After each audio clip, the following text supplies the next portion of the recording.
I'm always listening to your podcast because I'm obsessed with the perimenopause. Welcome! You've come to the right place. Hello and welcome to Women and Wellbeing with me, Natalie Anderson. In today's episode, we are talking building resilience and the secret to success with actor Laura Aikman. So sit back, relax, and get ready to join us in our conversation. I used to really hate when I had to go and have my picture taken and my mum would brush my hair. I just hated all of it. And then I did this job in France called Surviving Picasso, and Anthony Hopkins played my dad in it. And I got flown first class to France. And I remember being on the flight and I had like fruit corner where there's like two different bits. And I was like, well, this makes sense because this is the best yogurt money can buy. And here I am. And I feel like I was like, that really sold me like the luxury side of what this job could be. And I've never flown first class since.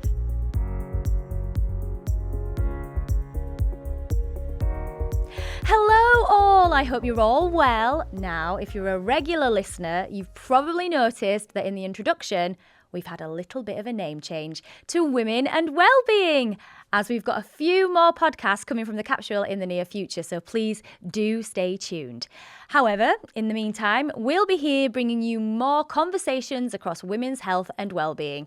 And today, I'm absolutely thrilled to be joined by a gorgeous lady who's currently gracing our screens in a plethora of hit TV shows, from Gavin and Stacey to This City Is Ours.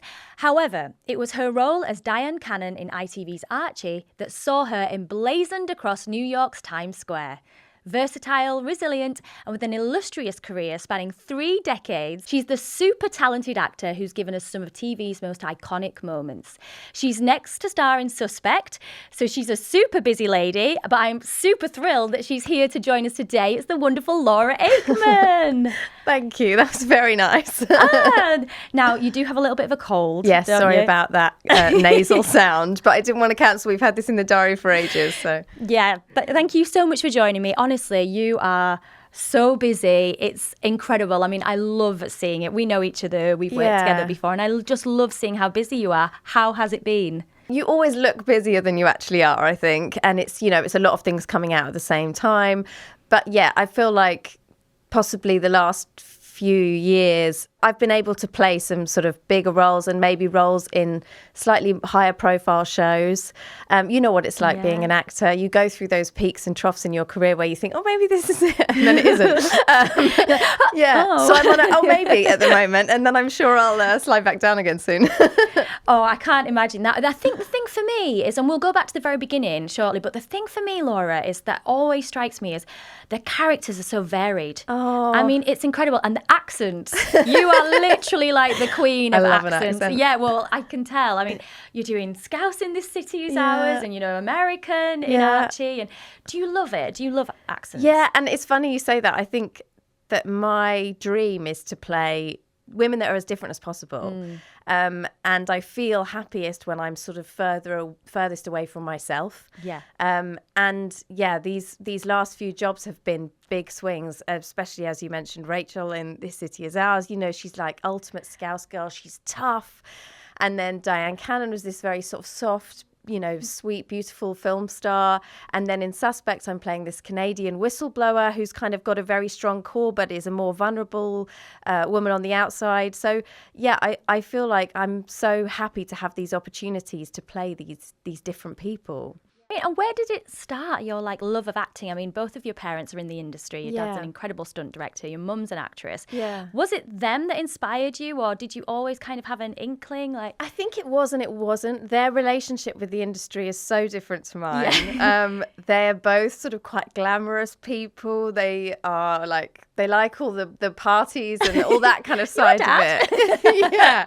And that's never been my kind of thing. I was a very sort of anti-feminine kind of kid, and I went off it for a while. I mean, I had an agent when I was a kid, I should say, because of my parents' jobs.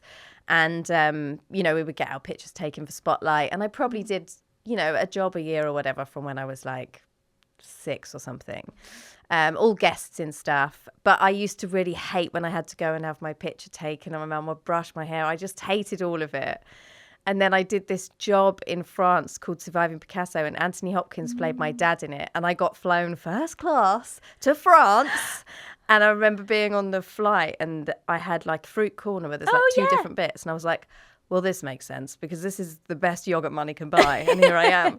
And I feel like I was like, that really sold me like the luxury side of what this job could be. And I've never flown first class since.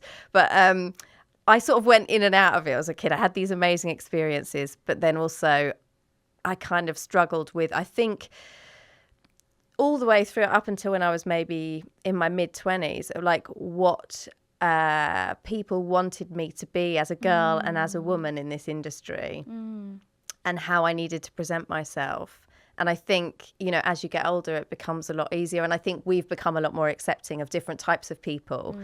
That was such a big tangent. But yeah, I did it through school. And then I ended up leaving school for a job, a Saturday morning TV show, and I never did drama school or anything. I've just sort of jobbed along ever since. I think, like you've just said then as well, you know, kind of your love for storytelling and for different women, and also like going through that time in your 20s where, you know, it was very easy back then. You know, we're a similar age, you know, starting out in the 90s. And you were a kid actor as well, weren't you? So starting out in the 90s, it was very different. The landscape was really different, especially for young females, and where you were kind of positioned and pushed to. And, absolutely. And, you know, kind of pushing back on that, like we need to make you into something a bit kind of like the pop star route, really, of like, we need you to be this.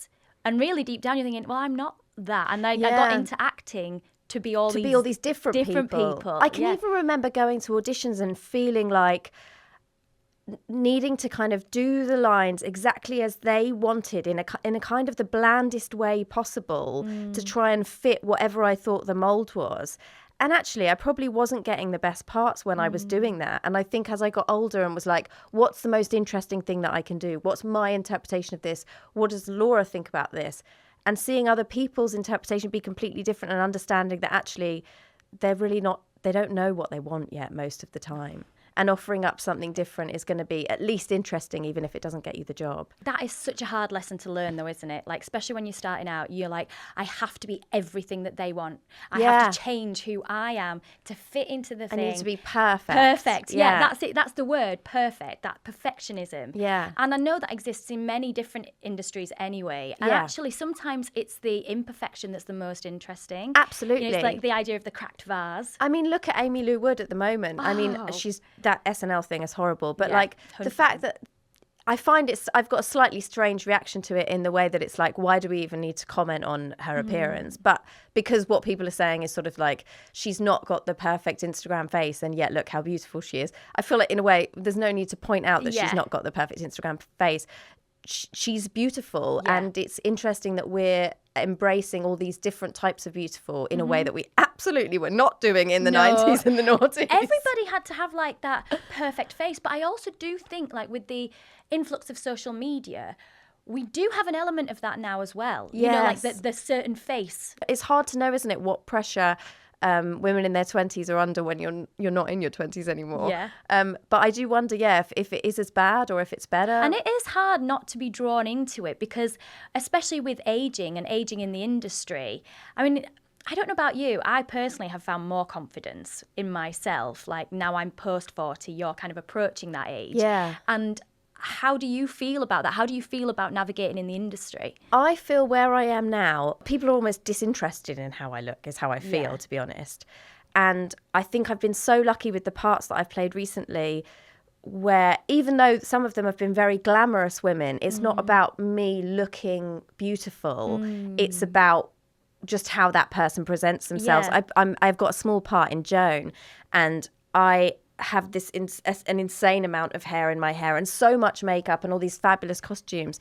But it was almost like, and you could say the same of Rachel at some points. It's like, well, maybe I don't want to say clownish for Rachel, but with my character in Joan, it was almost ridiculous, the way I looked. And it wasn't about beauty. And I think there's some freedom in getting older that I'm not, like no one's trying to make me be the person that people tune in for because I'm so hot. Like no one cares. I mean, you are hot. But it's freeing, isn't it? It's very freeing to be able to play a character that's heightened almost, that you feel like it's just expression. So, for example, like with the big hair, or even with Rachel, you know, she's so super tanned. And those outfits and the sunglasses. And scowling. Yeah. But I think the most interesting people I know in my life are big characters. And I know lots of them. And I think sometimes as actors, we can shy away from being sort of too big or too this or too that. And actually, especially in that world that they're operating in, the people with these big personalities get very far. Yeah. Yeah, they do. And that's often a confidence thing as well, you know, and the way you express yourself and not playing small, I suppose, you know. But I don't know about you, like I've always felt a need to be like, right, just don't say too much, be a bit quiet, shrink yourself down. And it's been hard for me to step forward sometimes because then, you know, you do go into a world of, again, social media, or you're doing press tours and all of that, and it's like, tell us about yourself. Yeah, and you're like, oh, you know, and you're like, it's not really that interesting. I think also I never would, when I was younger, even speak to a producer. And I guess they were so much older than me then as well. But now they're just people who are my age, who are interesting and my boss, essentially. But like I absolutely would just sort of try and stay under the radar, do my job and then go home. And I'm sure I missed out on loads of work because I did absolutely zero networking. But it was that kind of thing of just like, you're lucky to be there. Yeah. Shut up. Look pretty, leave. Yeah, and just don't have any personality, don't speak, and certainly don't voice if you're upset with something. Find everyone very funny, especially the men, and then go home. But yeah, and again, that thing of saying, I'm unhappy with this, I don't like this treatment, or I don't like somebody might be pulling at your hair or whatever, and you feel uncomfortable. Or even like an idea, you know. And especially I think it's interesting now when I'm working with younger actors, you know, someone's usually written their lines that's way older than them. Actually, their input's really important. Yeah. But I wasn't giving anything helpful. But for them to go like, oh, I wouldn't really say it like that, or we'd use this slang, is actually so... It just makes it more real. Yeah. It makes it kind of, you know, that's the story that you're telling, and they're playing that character for that part of the story. Yeah. I mean, you say you're like, oh, I probably didn't get this, and I did... Your CV, honestly, is incredible. I mean, you know, you're talking like, we could start in the very, very early days, like your Casualties and Waterloo Road, and then the Job Lot, which I loved you in the Job Lot. So brilliant. Not Going Out. And then, like I said, these bigger shows, and it's just kind of, you've gained momentum. You know, in the times though when you felt like, oh my God, you know, is it going to be this moment? How did you navigate that? And how did you deal with any kind of rejection? I think... When I was younger, I placed so much of my self-worth and my confidence and even like who I was so much about being an actor and whether I was working. And I think also with being an actor, going to like family parties at Christmas, everyone wants to be like, what are you up to? Yeah. And you're like, absolutely nothing. And it can feel like you're letting everyone down. Yeah. And it took me ages and I had to actively find other things in my life that gave me self-worth or made me feel important, that I could keep going regardless of whether I was working or whether I wasn't working. And actually, I think something that I said that we could talk about, which I haven't really spoken about before, but I've got ulcerative colitis, which is like an autoimmune disease. And it took me a long time to get diagnosed. And before I got the diagnosis, I was very, very unwell and I didn't know why. And I'd been to the doctor a lot and they kept telling me that it was probably piles without examining me and giving me cream because I had blood in my stool. Nothing worked. And then I went to a homeopath and she like asked me all of these questions and then asked me about when I'd been poorly. And she was like, listen, I've written out a timeline here of when you've not been working and that's when you've been at your most unwell, basically. So she was like, can you do another job? And I was like, no, it's my whole personality. Yeah. But I think that was a big wake-up call, that it was literally making me unwell, the stress of not working and feeling like I wasn't good enough or didn't have anything going on. And a combination of kind of then getting diagnosed and being like, okay, I have to sort this out, otherwise I'm going to be really unwell. And also my husband is so chilled out and good at sort of taking these things, and he's like very even keel. Cool. He's a cool guy. I think he has also been really instrumental in like letting me, encouraging me to allow myself, if I've not got anything on, to be like, why don't you go to the cinema? And I'm like, because I just... just go and spend money on a day when I haven't got a job on myself? And they'll be like, just go and do something nice for yourself. And I think that, I don't know about you, but if all of your self-worth is wrapped up in working and then you're not working, you feel like you kind of don't deserve anything. Yeah, I do understand that completely. And also it's a thing of that you're not being productive as well. Like, well, surely I should be writing CVs and emailing people and doing all of this. Write a pilot. And shut up. Yeah, like, make your own work, and you do. I mean, don't get me wrong, I've made my own work, but, that kind of thing of you're not working hard enough. And maybe that's why it's your fault. Yeah, it's your fault. And you kind of take that on your shoulders. Yeah. But then if you find it's, exacerbating you, making you ill, and kind of, like you said, having to then reevaluate, like, is this the be all and the end all of me? Because if I continue down this road and I don't work or I don't do this,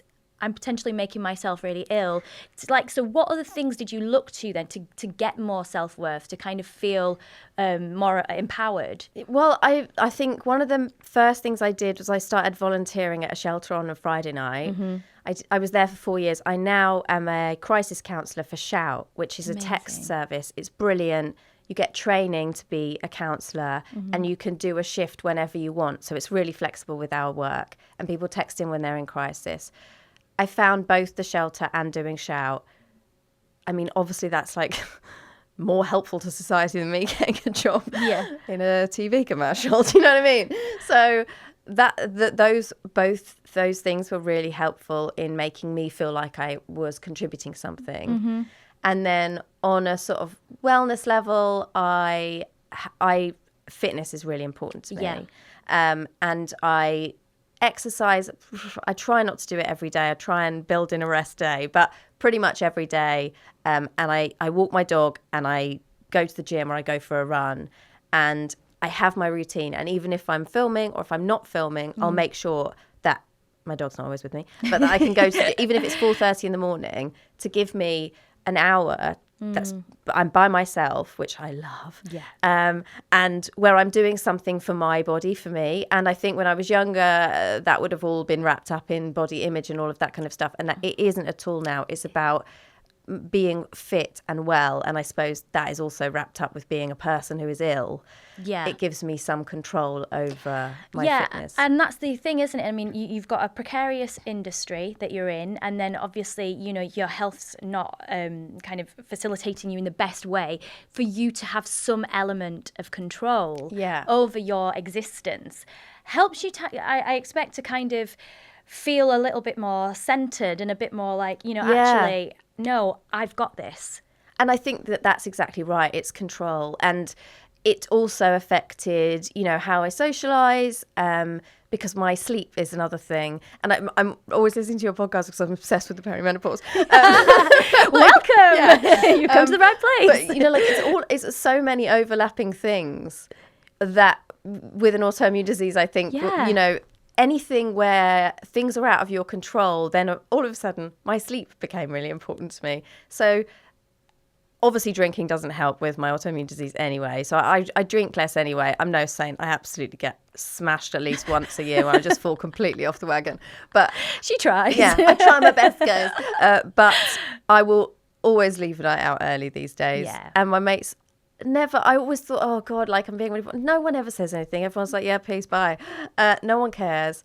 And I just am a bit more boring than I used to be, but it really overall makes me feel much better. I think boring's good, what they keep going on about the 1%, the top 1% are the most boring people, like literally, like they don't do anything, and they, they've got great businesses and they're winning at life, and it's like they're the people that sleep and they don't drink, and I'm like, can I be in that gang? I'm trying really hard. Well, all you can do is try. I feel like you can't, that's the other thing. The other slippery slope, I think, is getting into some kind of perfection state where it's like, you mustn't do this, you mustn't have that, you can't eat that, you don't drink, you must sleep these hours. And actually, I think I've experienced going right the other way, where then you're in like a cycle of like blame, shame, punishment because you're not perfect enough. And then that's just as stressful. It is. And you've got to find the balance. I always talk about this. For me personally, when it comes to well-being, it's about balance. It's about kind of everything in moderation. And, have the odd drink, look after yourself, stay out late, maybe one night, whenever. But the majority of the time, it's yin and yang. It's all those kind of elements. I have to jump forward too, because if I don't ask you about it, people will go mad about Gavin and Stacey. I'm sorry. But, to be part of that, I mean, I think it's now over 22 million people that have actually watched it, and to have been part of such an iconic TV moment, keeping it a secret like you did, which, wow, I mean, I was watching on your Instagram, like when you revealed it to your parents, you've ruined Christmas, like your mum. How was that, and how does it feel to be part of a huge TV moment? I think it was super easy to keep it a secret, to be honest, because once people had asked if I was in it and I said no, people just feel bad. They're like, oh, that's embarrassing. And they never ask you again, Don't obviously. Ask you again. And then it sort of coming out and everything, I think I was doing a lot of, it's not about me and like I'm just a small part in it and all of this kind of stuff with Matt. And then he kept saying to me, but it is, you have to celebrate these things. This is a really iconic moment. It's a really lovely thing that's happened to you. Stop it. Yeah. And I think, all in the wellness chat and everything we've been saying, it's like you have to celebrate these little victories that you have. And I think I can be so obsessed with keeping everything even keel and nothing good or nothing bad is happening. And actually, it was amazing and lovely and received so well by everyone, and it was so fun to be the villain in it, and actually everyone's like, oh, do you get loads of hate? I'm like, no, everyone's a grown up about it, you know. And everyone, I think, is just like thrilled to have, again, iconic TV moments that we can talk about, a water cooler moment and enjoy with your family. I think Christmas can be really hard and intense for people, and to have these things that everyone can sit down and enjoy is really rare now, I think. I completely agree with you. And, that's what soaps are great at, in the fact that it brings everybody together and you have these iconic TV moments. And, to be working alongside some fantastic people, James and Alison and Ruth, and what an amazing cast. But I think what I love most about it is the domesticity of it. There's no bells and whistles and there's no kind of action stunts. It's very beautiful kind of domestic-led drama. It's also relatable, isn't it? It is. And for that to kind of be the biggest point of our, television viewing last year, I think is a real testament to our writing as well in this country, which I think is exciting. And I mean, for you next, I mean, again, you never stop. You need to tell me now about The Suspect. Tell me about the character and kind of how that came about. And you're working with Russell again. Yes, lovely Russell. We don't actually have any scenes together, but same as in Gavin and Stacey, me and Russell Tovey met on the job lot and fell in love. And he's a gay man. He's not interested in me at all. We then worked together in Gavin and Stacey. He was on the phone at one point, and then he is also in Suspect. This show is amazing. It's called Suspect, the shooting of Jean-Charles de Menezes, and it sort of starts in the aftermath of the 7/7 London bombings and then charts through the response and the investigation of these other 4 bombers who were attempting a second attack, and then the wrongful shooting of Jean-Charles de Menezes on the train. And it's quite a hard watch, but I'm sure people will learn from it a lot of stuff that they didn't know. And I play this amazing woman, Lana Vandenberghe, who is a Canadian living in London. I've got a sensational wig, guys.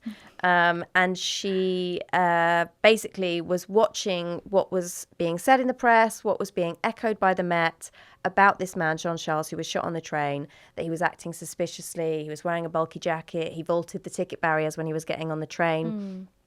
And she is seeing at her work at the IPCC, who were investigating the police at the time, she's seeing the CCTV footage of him wearing a light denim jacket, walking through the turnstiles, picking up a metro, and she's like, these two things don't add up. And she ends up whistleblowing to ITN.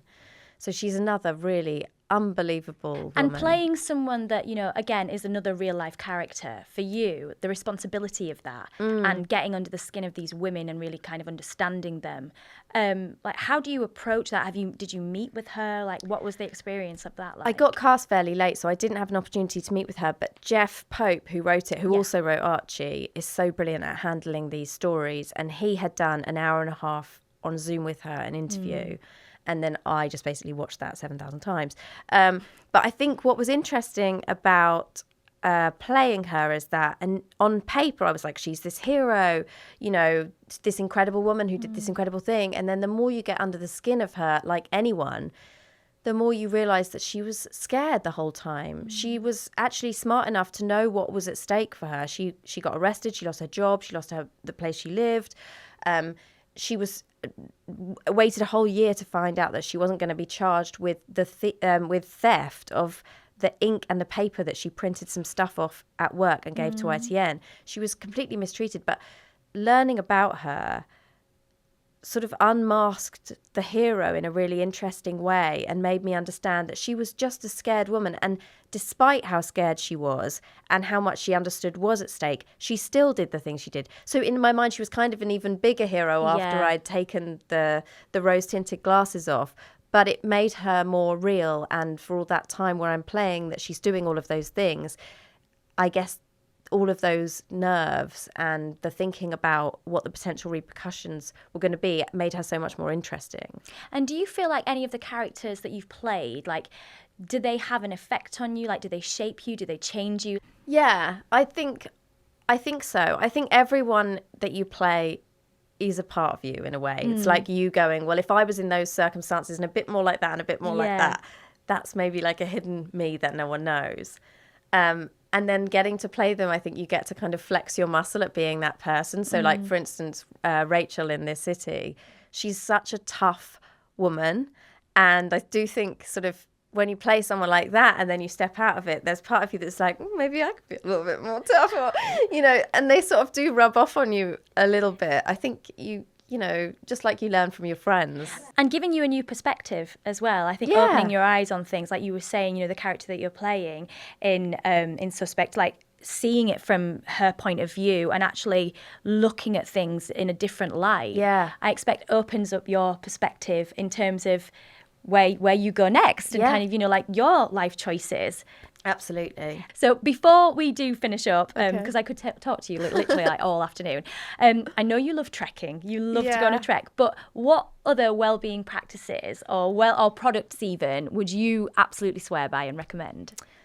Oh, what would I swear by and recommend? I don't know. I think I'm a kind of everything in moderation girl. I think my main thing that, like I said before, is like, just don't absolutely deprive yourself of stuff that you know you want. Don't be too strict with yourself. Just try and live well, do your bit. And I think you can be so fooled by hearing other people talk about what they do to think that they're perfect, and they're not. They're probably falling spectacularly off the wagon. So I think be kind to yourself when you're not feeling good, and just try and do the things that make you feel good. And you know yourself, they're probably different for everyone. Mm-hmm. And very finally, because I've just thought about it now, I saw that picture of you up on Times Square. Oh, God. And I literally was so thrilled. Like, I was so excited. I was like, I know her. Like, I was so chuffed.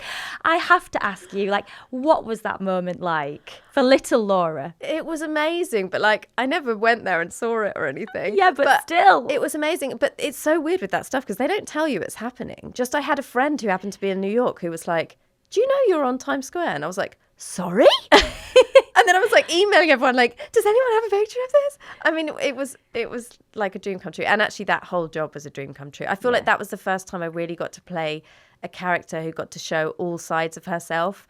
And when I got that job, I just could not believe they were going to let me do it. I just could not believe it. You were absolutely spectacular. You were wonderful. Thank you. If you haven't seen it yet, please do go and watch Archie. It's available. I'm pretty sure it's still on ITVX. It's on ITVX, yeah. But we have run out of time properly now for today. But thank you so much for joining me. It's been an absolute pleasure, as always, to see you. And I feel like I've been wanging on in my like Beecham's drugged up cold.